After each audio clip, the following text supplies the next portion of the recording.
Bonjour, vous ici ne pouvez leur dire que deux choses, le hasard ou la chance. On se retrouve comme tous les dimanches pour un check-up énergétique de la semaine qui arrive. Par contre, aujourd'hui on va faire quelque chose de différent. J'aimerais tirer une carte de l'oracle des cristaux éternels pour mettre un mot-clé sur ce qu'on peut tirer de la semaine qui vient de se passer. Comme ça on fait honneur à ce qui vient d'être fait pour ensuite faire une meilleure place dans nos cœurs, dans nos esprits, pour ce qui arrive, ok? Donc, commençons par cela. Quel est l'enseignement que nous pouvons tirer de la semaine que nous venons de vivre? Je vais prendre la première carte qui tombe. Alors, nous avons eu l'apophyllite, la connexion. J'adore cette carte. Elle représente du coup le chakra du troisième œil et le chakra couronne. Quand cette carte tombe, elle m'évoque vraiment cette connexion au tout, au divin, mais également à l'intuition, aux cellules, au microcosme, macrocosme, l'infiniment petit, l'infiniment grand. Et puis, pour les personnes qui ont besoin de mettre des termes plus précis, on peut faire lien avec la religion, évidemment, mais pas que. La communauté également, les amis, la connexion. En fonction de ce que vous avez fait cette semaine, vous pouvez peut-être faire le lien entre où est-ce que vous vous êtes senti connecté, qu'est-ce qui vous a fait vous sentir connecté. Et si je devais utiliser ce moment pour une petite introspection personnelle, là où je me sentis connectée, c'est parce que j'ai connecté les points dans ma tête, genre connect the dots. C'est-à-dire que avec le recul que j'avais et l'endroit où j'étais, l'espace où j'étais mentalement, où je suis, et bien en fait, une connexion a pu se faire entre pourquoi je me sens comme je me sens et ce que l'acheminement de l'expérience de ma vie est en train de me mener à faire comme décision. La formulation de ma phrase est bancale, mais l'idée, c'est que justement, à travers cette carte de connexion, je perçois l'acheminement de réflexion que j'ai pu avoir face à comment justement connecter qui je suis avec ce que je veux faire et comment rendre ça le plus naturel, le plus simple possible. C'est un petit peu le focus. Donc, vu que le mot-clé de notre semaine passée est la connexion, peut-être que certains d'entre nous ont réussi à se reconnecter avec une partie d'eux-mêmes qu'ils n'avaient pas vue depuis un moment, dont ils ne s'étaient pas rappelés. Personnellement, j'ai aussi oublié que j'avais une grande passion pour la musique, la création de toutes sortes, mais cette carte m'évoque, là il y a la direction en bas du deck, chakra du cœur. Ça m'a montré que j'avais mis de côté des choses qui étaient très importantes pour moi. Et je pense qu'à votre échelle, vous pouvez également vous rendre compte que quand la vie se passe et qu'on est au jour le jour, des fois on passe à côté de choses qui font que... On est tellement à fond dans le day-to-day, dans notre quotidien, que oui, des fois des activités qu'on aime, dont on est passionné, finissent par passer au second, troisième plan, et on finit par ne plus les voir. Donc maintenant que chacun d'entre nous a pu faire justement une petite introspection mentale de qu'est-ce que la connexion pour moi dans ma vie actuellement, et qu'est-ce que ça veut dire, et comment est-ce que je peux l'honorer, parce que là du coup on parle du passé, 404, enfin 04. Nous allons maintenant passer au check-up énergétique de la semaine qui arrive. Donc nous sommes le 29, 8, 9, truc comme ça. Du coup, nous allons chevaucher entre la fin de septembre et le début d'octobre, n'est-ce pas merveilleux? Pour les personnes qui habitent en métropole, nous rentrons en automne. Je vous souhaite un merveilleux changement de température. L'automne est une saison que je rêverais de découvrir. Il y a un arbre, là où j'habite, qui vient sûrement d'ailleurs de la métropole, qui justement perd ses feuilles à cette période de l'année, et du coup il est vraiment synchronisé avec son environnement naturel alors qu'il a été importé dans un nouvel environnement. Peut-être que cette analogie, non pas métaphore de l'arbre peut être significative pour quelqu'un.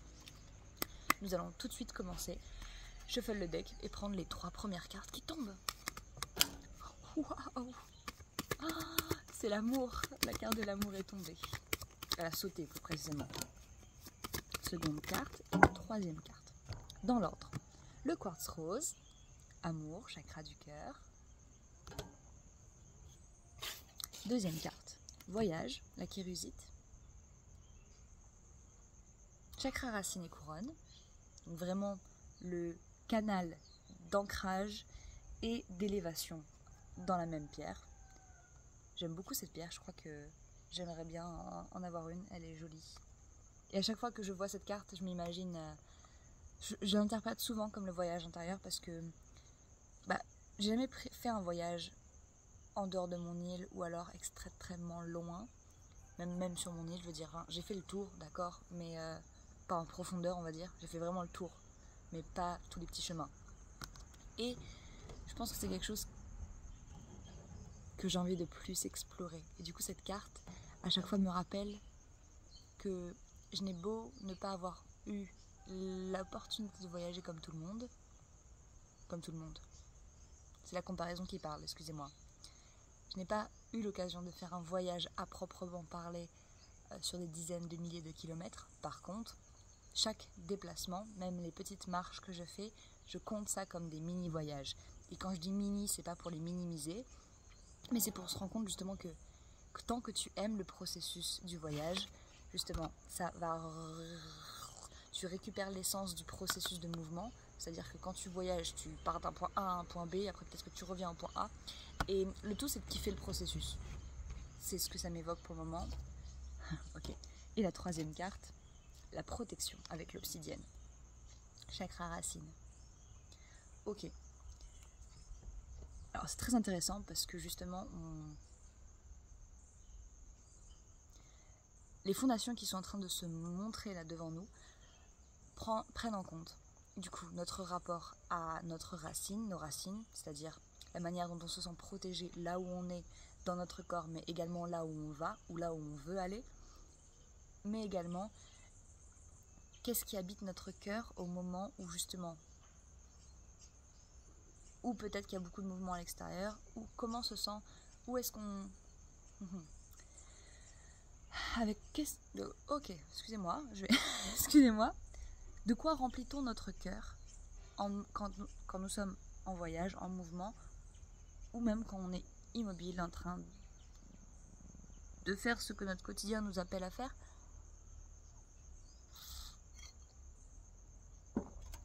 Comme à mon habitude, je vais creuser tous les potentiels messages croisés et messages combinés avant de passer à l'autre deck, l'Oraclecta. Donc, la question amour, voyage et protection sont des mots-clés que je vous invite à aller creuser. Parce qu'à partir du moment où vous, comme moi, ces mots veulent dire quelque chose dans votre conscient, subconscient. Et il est important... Oh purée, il y a un énorme nuage gris. Alors, excusez-moi, je vais juste... Voilà. J'enlève le parasol, parce qu'il n'y en a plus besoin, il y a un gros nuage gris. Ok. Et peut-être aussi que le soleil va venir nous revoir de temps en temps. Putain, le nuage est impressionnant. Et il m'évoque beaucoup cette carte, parce que du coup c'est un nuage gris. Et c'est le plus proche du noir là qu'on a dans le ciel. Et ok, faire le lien avec ce nuage et la protection de l'obsidienne. Les événements qui peuvent avoir l'air des fois pas prévus, embêtants, même challengeants, bref, toutes ces choses-là, sont peut-être, voilà, avant tout,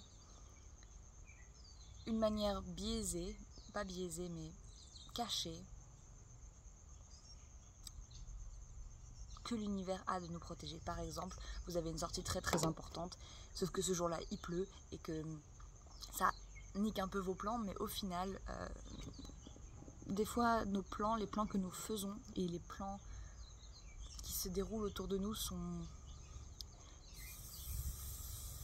ça tourne pas au même endroit, c'est un peu comme du contre-courant. Mes métaphores sont pas on point, elles sont pas tout à fait parfaites, mais j'essaye des fois de mettre des mots sur des visuels, des images. Donc c'est normal que c'est un petit peu flou. Ah, j'ai vu 10h01. 10h01, 10 minutes, 1. Purée, Zoé, ça va le faire. Tout va bien. Ok.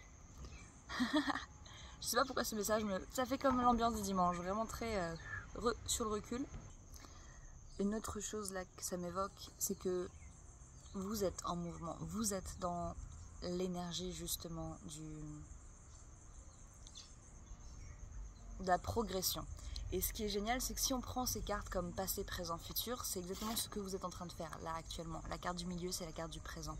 Donc partons du principe que peu importe ce qui s'est passé avant, peu importe ce qui va se passer ensuite, là dans l'instant T, vous avez un élan. Et cet élan-là, déjà vous pouvez absolument lui faire confiance, mais si jamais vous avez des doutes, et ce qui est tout à fait légitime, vous avez un cerveau humain et que vous êtes humain, je veux dire, le doute fait partie de cette expérience, n'hésitez pas à ancrer votre énergie, et quand je dis ancrer, ça peut être flou si jamais c'est pas familier pour vous les chakras, mais simplement respirer 11-11 sur le timer, prendre de grandes respirations et visualiser votre respiration descendre dans votre ventre et remonter ensuite. Ok, je sais pas, ouais. Tu inspires, tu invites à l'intérieur, ça descend, et ensuite quand tu expires, ça remonte et tu l'extériorises. Puisque ce chakra, ou pardon, la kérusite représentant le chakra racine et chakra couronne, ça t'invite justement à ancrer dans la forme, donc dans ton corps physique, ce calme, la sérénité que tu as besoin d'apporter dans un voyage. Tu vas pas forcément le faire, mais c'est mieux, on est d'accord. Et ensuite, inviter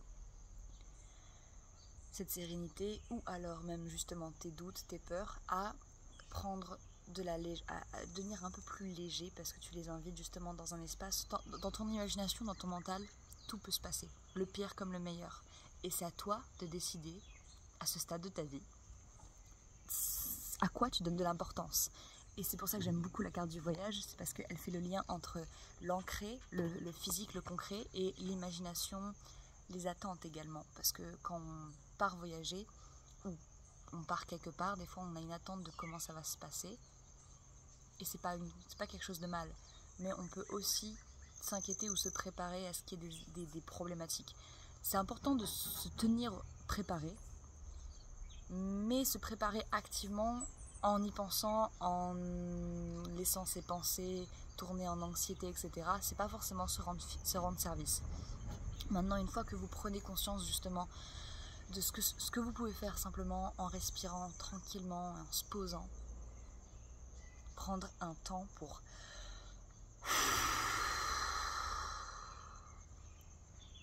souffler d'exaspération ces pensées qui tournent en boucle, qui vous font justement vous sentir comme un clown ou dans une cage, tellement ces pensées justement se préparent au pire scénario. Et qu'est-ce que vous invitez dans votre corps, vraiment. Là, la carte, c'est la carte numéro 10, ok. Et je sais pas pourquoi, mais le 10 là m'évoque un peu le point de départ. Le point de départ... Ah mais oui, c'est une initiation, clairement, c'est un point de départ, parce que le voyage, c'est avant tout une nouvelle opportunité, si je puis dire.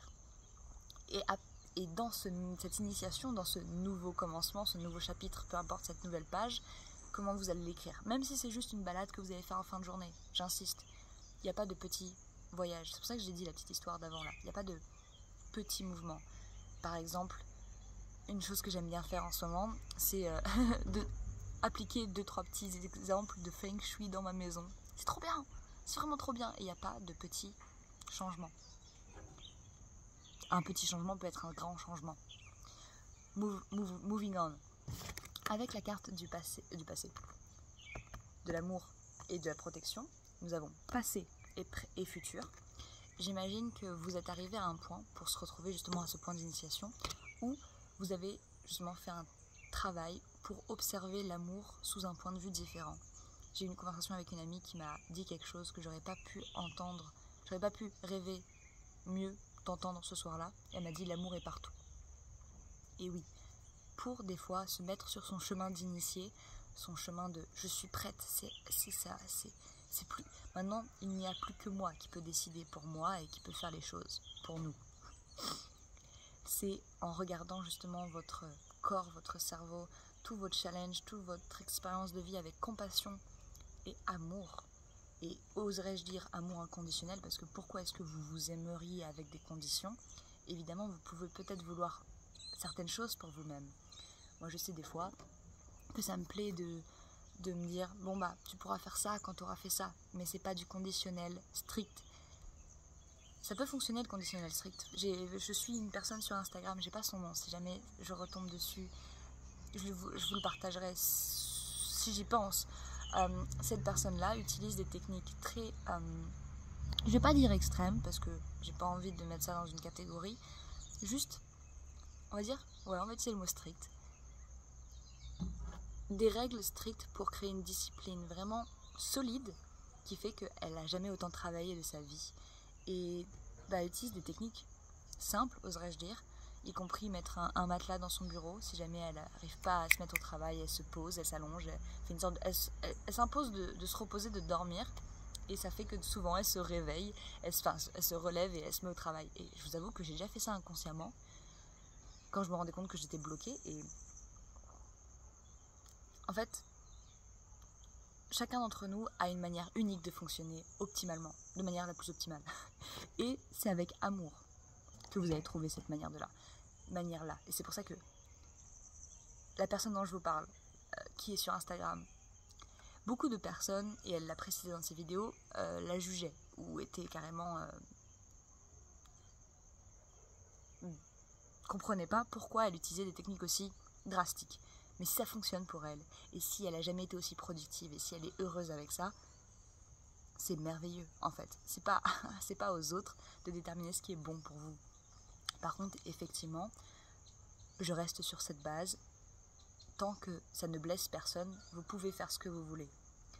Ce qu'elle fait, la regarde, et ça ne blesse absolument personne. À part peut-être, voilà, je vous avoue que pour certaines de ces vidéos, mon ego a été touché en mode purée. Elle arrive à se donner des règles aussi strictes et à réussir. Moi, si je me donne des règles aussi strictes, j'ai l'impression d'essayer de mettre un aigle dans une cage toute petite. Ah là là, c'est inspiré de la chanson Middle Finger de Bones, au cas où.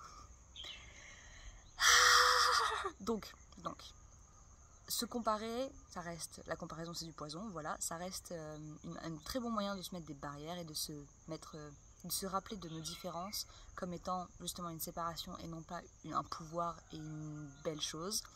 Donc, je pense que vous pouvez être aussi strict que vous voulez, tant que vous avez une dimension où vous prenez soin de vous, vous vous écoutez, que en gros, être strict, ok, mais faites un check-up avec vous pour savoir si c'est ok pour votre mental, ok pour votre corps, ok pour votre santé. N'hésitez pas à, évidemment, peut-être même en parler avec un professionnel de santé, puisque demander de l'aide dans justement un accompagnement médical ou alors simplement un processus de changement de vie, ça montre que vous n'avez pas envie d'abandonner. Alors, évidemment, vous n'êtes pas obligé de demander de l'aide pour prouver que vous n'avez pas envie d'abandonner. Le nuage noir. Attends, faut vraiment que je vous le montre parce que... Insane, hein? Le nuage noir.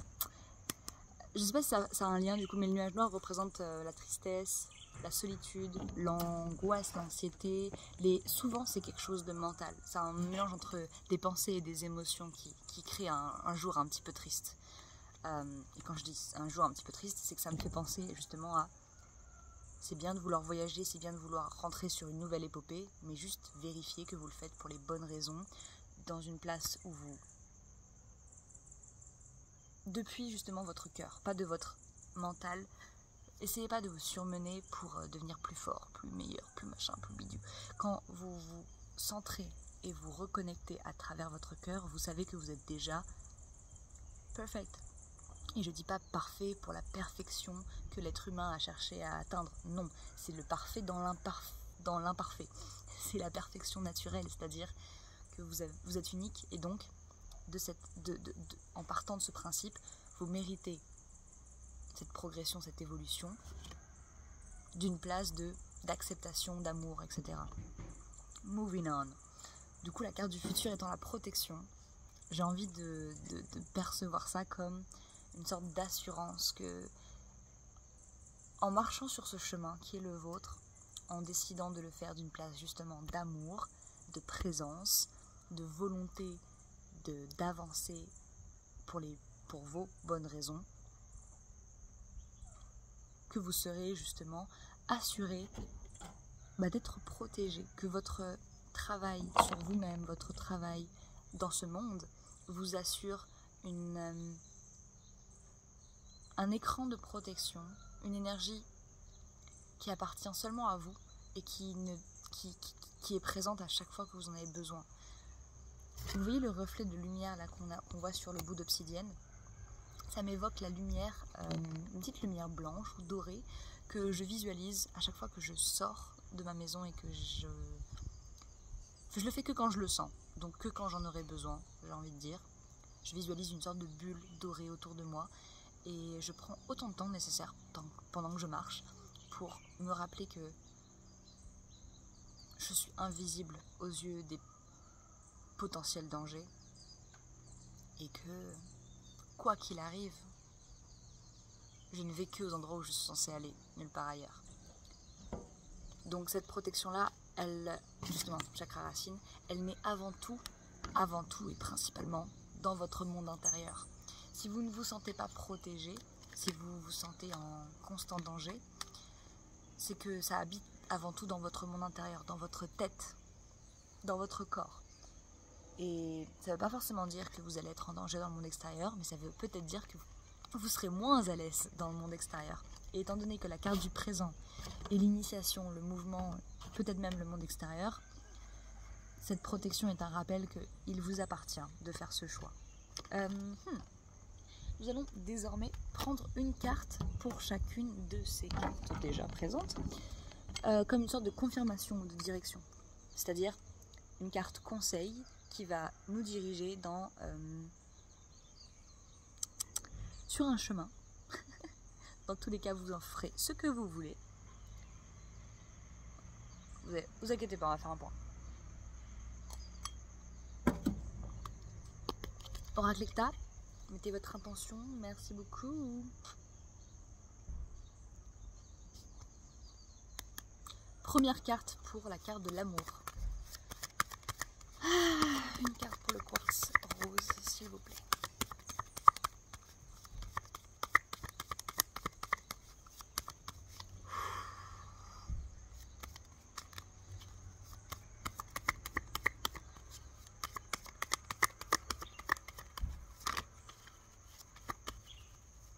« 23.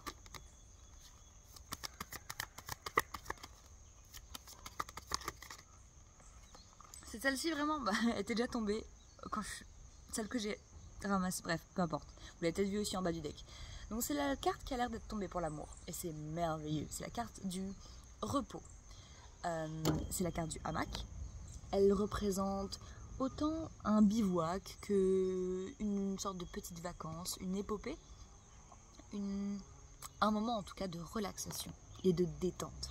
Donc vu que c'est la carte de l'amour qui est reliée à cette carte-là, j'ai envie de vous dire qu'il faut vous reposer dans les bras de l'amour. Imaginez que ce cocon-là, ce petit hamac, représente l'amour.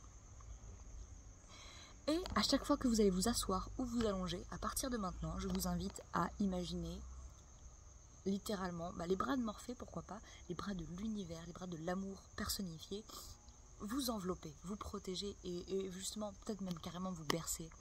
Parce que du coup à chaque fois que vous allez vous asseoir et à chaque fois que vous allez vous allonger, votre corps va pouvoir se détendre. Et une fois que ça sera naturel pour vous, vous allez vous rendre compte que ces petits micro-moments de rappel de « Ouah, je peux me poser, je suis en sécurité, je vais bien, je suis vivante, je suis en bonne santé », c'est merveilleux. Déjà d'une parce que votre système nerveux va ressentir ça à un niveau profond cellulaire et Et ça va détendre petit à petit votre corps, ça va aussi lui donner un peu plus peut-être d'élan.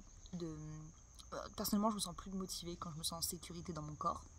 Donc, vu que c'est la carte techniquement qui précède la carte de l'initiation et du voyage, je pense que recharger ses batteries intentionnellement, donc en vous rappelant que vous êtes aimé, que vous aimez et que vous êtes protégé et que vous protégez, c'est un bon moyen de vous reposer non pas que physiquement, mais spirituellement, psychiquement et mentalement.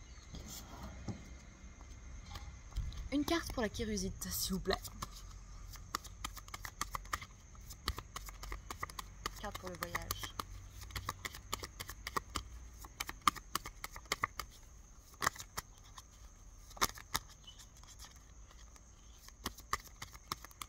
Une carte pour le voyage.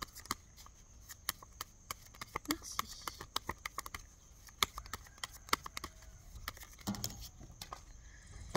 Ouhou. J'ai beaucoup de cartes là.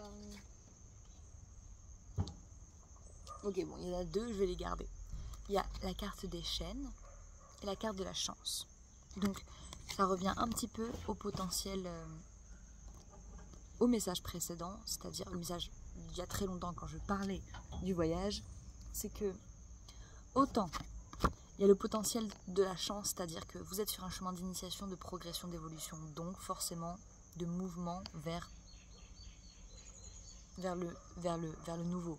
Et plus vous assimilez justement ces changements comme simplement des élans de chance qui viennent vers vous ou vers lequel vous vous déplacez, ça peut peut-être justement vous rappeler que tout le reste, tout ce qui n'est pas justement progression, évolution, initiation vers l'avant, encore une fois, c'est en fait des chaînes. Ça peut être des habitudes, des répétitions, des choses dans lesquelles vous vous bloquez. Et honnêtement, ce que j'adore avec cette carte, c'est qu'elle peut paraître un peu flippante, mais c'est une invitation à briser vos chaînes.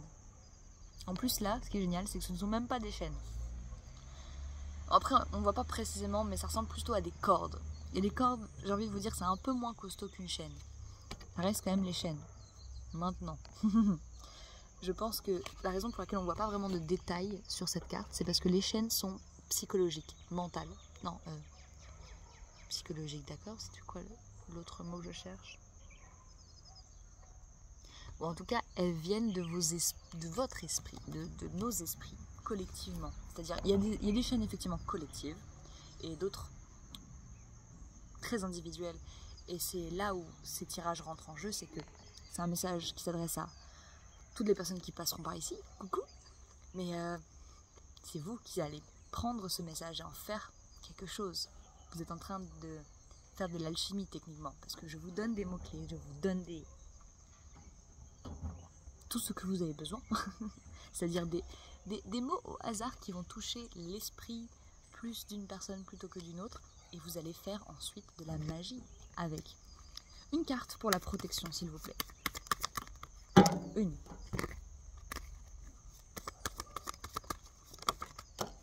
Merci. L'abeille.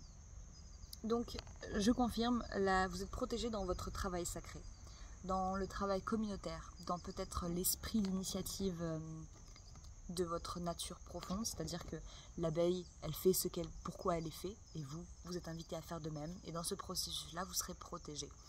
Vous avez aussi probablement une dimension où... C'est drôle parce que cette semaine, j'ai décidé de faire un petit havre de paix pour les abeilles dans mon jardin. Et la carte abeille et protection dans le même tirage, je trouve ça plutôt vénère. Surtout que le jour où j'ai fait cette décision-là, ma petite sœur a trouvé 3 abeilles dans sa chambre. Bon, malheureusement, elles étaient mortes. Mais beaucoup d'abeilles cette semaine, beaucoup d'abeilles. Et la carte était aussi tombée ce jour-là. Carte de l'amour au bas du deck. Donc,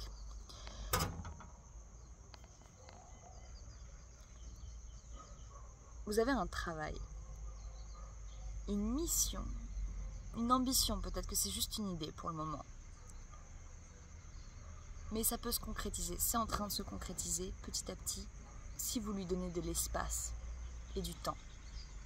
et de l'énergie et de la magie et beaucoup d'amour, et que vous autorisez justement ces chaînes à se dissoudre, autant physiquement que mentalement. Et donc il est peut-être temps justement de faire un petit point sur comment vous vous sentez vis-à-vis de l'amour, de la protection, de la chance également. Nous avons quand même 2 fois la carte d'amour, ce qui est chouette, sur 2 decks différents. Je trouve ça mignon. Alors ce qui va se passer, c'est que je vais tout ranger et je vais prendre une dernière carte de chaque deck pour diriger une dernière fois votre attention sur un mot-clé. Vous en ferez ensuite ce que vous voudrez. C'est une sorte de petit easter egg pour la semaine à venir. Donc, donnez-moi l'easter egg de la semaine à venir. C'est-à-dire que si vous croisez ce signe, ce chemin, Ok. Bon. L'easter egg de la semaine qui arrive, ce sont les mains jointes. Littéralement la meilleure carte de ce deck. On parle de bénédiction, de lumière, de chance. Pas de chance au sens propre, de sérénité, de paix. Oui. Waouh, c'est vraiment une merveilleuse carte. Ça peut représenter aussi la religion, prier, le soleil, une intention aussi. Des fois, ça m'arrive de mettre mes mains comme ça quand j'ai une intention. La carte numéro 2. Je vais voir s'il y a un autre petit message pour vous. Confiance, bien-être, épanouissement, harmonie, joie. Ce sont les mots que j'avais oubliés. Ok, et on peut également parler de métier en rapport avec le toucher. Donc, peut-être que vos mains peuvent vous aider à... Dans tous les cas, vous utiliserez vos mains, d'accord, cette semaine, ça me paraît évident. Et si vous le faites intentionnellement, justement, avec l'énergie ou l'idée que vous méritez le bien-être, que vous méritez cette paix, cette joie, cette lumière, et qu'elle est à vous si vous l'invitez et que vous l'acceptez ensuite. Easter egg de la semaine qui arrive, s'il vous plaît. L'intuition. Donc, l'intuition étant votre Easter egg, ce sera aussi votre guide. Quel meilleur guide que l'intuition pour être intentionnel avec vos mains, vos pouvoirs, votre propre magnétisme, j'ai envie de dire, carrément. Ok. Intuition, 3e œil, améthyste et les mains jointes. Oh, c'est la carte numéro 1, c'est la carte numéro 2. 1, 2, pas mal. C'est trop mus. Non, c'est génial. J'ai beaucoup aimé ce tirage, mine de rien. Il était plutôt stylax. Je vous souhaite une merveilleuse semaine. On se retrouve pour la semaine prochaine. Peut-être même qu'un live arrivera soudainement. Bientôt, incessamment sous peu. S'il faut, c'est déjà passé au moment où je posterai cette vidéo. Ça, c'est autre chose. Un merveilleux dimanche, une merveilleuse semaine à vous. Et n'hésitez pas à me laisser votre easter egg, votre réalisation de l'easter egg. Comment est-ce que l'intuition, les mains jointes se sont calquées dans votre propre expérience de vie. Je serais très curieuse. Prenez soin de vous d'ici là. Ciao!